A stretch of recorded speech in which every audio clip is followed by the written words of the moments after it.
सांस संबंधित किसी भी प्रकार की समस्या के लिए तथा खांसी, बहुत ज़्यादा कफ की स्थिति में या ऑक्सीजन लेवल कम हो उस स्थिति में इस प्राणायाम को करें, काफ़ी इससे लाभ मिलेगा।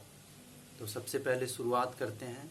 एक नाक को दबा के और सिर्फ एक नाक से सांस को 10 बार लेना और छोड़ना है।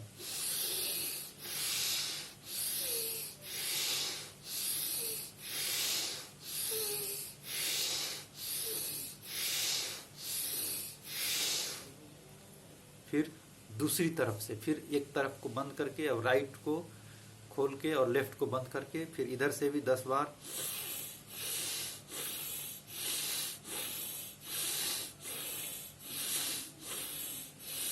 गहरी सांस फेफड़ा और पेट में भरते हुए।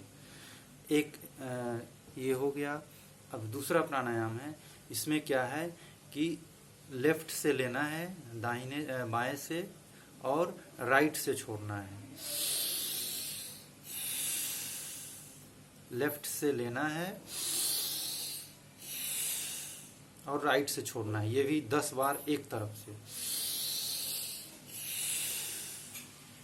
फिर 10 बार राइट से लेना है और लेफ्ट से छोड़ना है।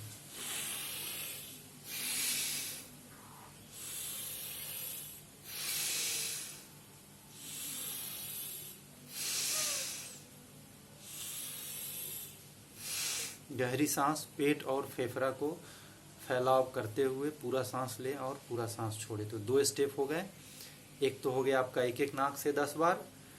फिर दूसरे स्टेप में एक तरफ से लेके और दूसरी तरफ। अब तीसरा स्टेप में आपको अनुलोम विलोम जैसा करना है। जैसे लेफ्ट से लिए और राइट से छोड़े। अब जहां से छोड़ रहे हैं वहीं से लेना है।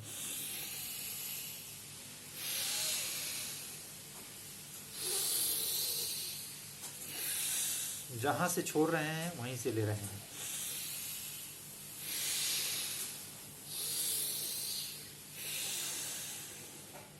ये हो गया तीसरा स्टेप। अब चौथा स्टेप में गहरी सांस नाक से ले पेट के नाभि को दबा के छोड़िए।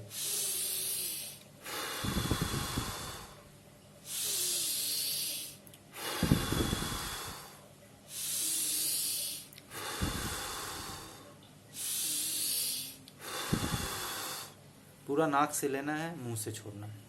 इस प्रकार ये 4 स्टेप का आप सांस का प्राणायाम करें। इससे काफ़ी लाभ मिलेगा। ऑक्सीजन लेवल अगर डाउन है तो वो भी पूरा हो जाएगा। कफ अगर ज़्यादा है, सांस दम घुट रहा है, तो उसमें भी इसके बहुत सारे फायदे हैं। इसको हर आप आधे 1 घंटे पे 2-3 मिनट के लिए कर सकते हैं। हर 2 घंटे 3 घंटे के, जो ज़्यादा क्रिटिकल है उनको। और अगर बहुत ज़्यादा है तो कोशिश करें पेट के बल सोएं।